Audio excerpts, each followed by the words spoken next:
Status darurat bencana ditetapkan di Aceh Tamiang sejak 26 November lalu setelah hujan memicu banjir bandang dan longsor di sejumlah wilayah. Hingga Rabu 3 Desember 2025, sebagian besar kecamatan masih terisolir dan belum terjangkau bantuan.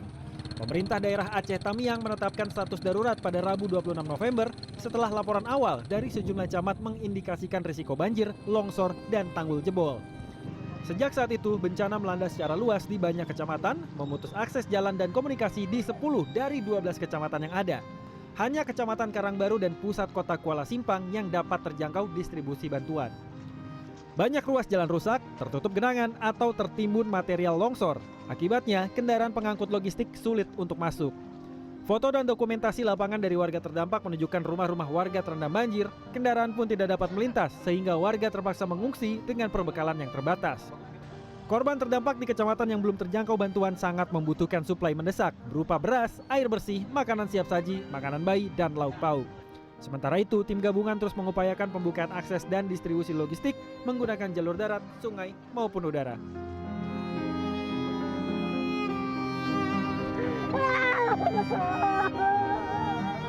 Beginilah kondisi korban banjir bandang di Desa Sikundo, Kabupaten Aceh Barat, Aceh pada Selasa sore. Para warga menangis histeris saat Bupati Tarmizi berhasil menerobos perkampungan mereka yang terisolasi.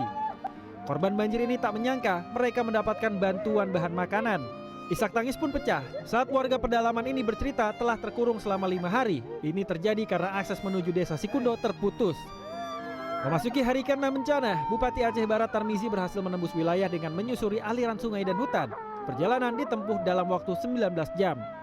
Banjir bandang yang menerjang Kabupaten Aceh Barat telah memutus akses jalan dan jembatan.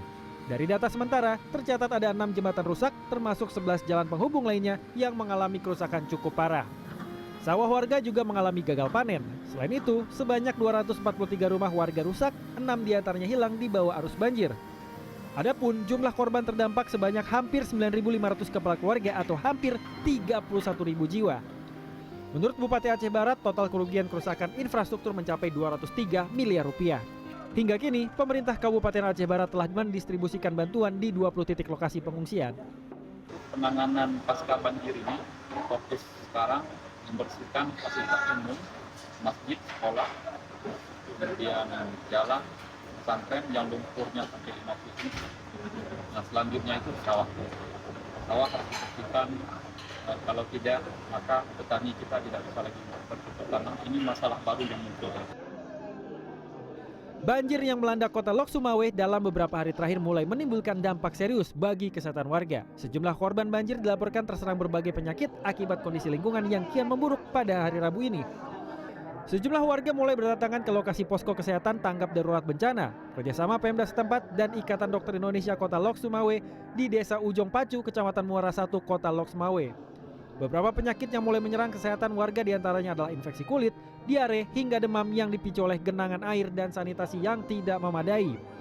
Sejumlah masyarakat yang bertahan di titik pengungsian maupun yang telah kembali ke rumah dikabarkan tengah diserang penyakit gatal-gatal, eksim, dan juga demam.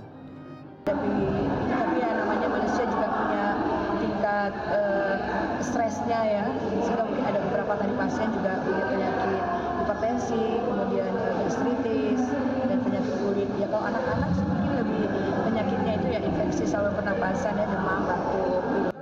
Tim Liputan CNN Indonesia.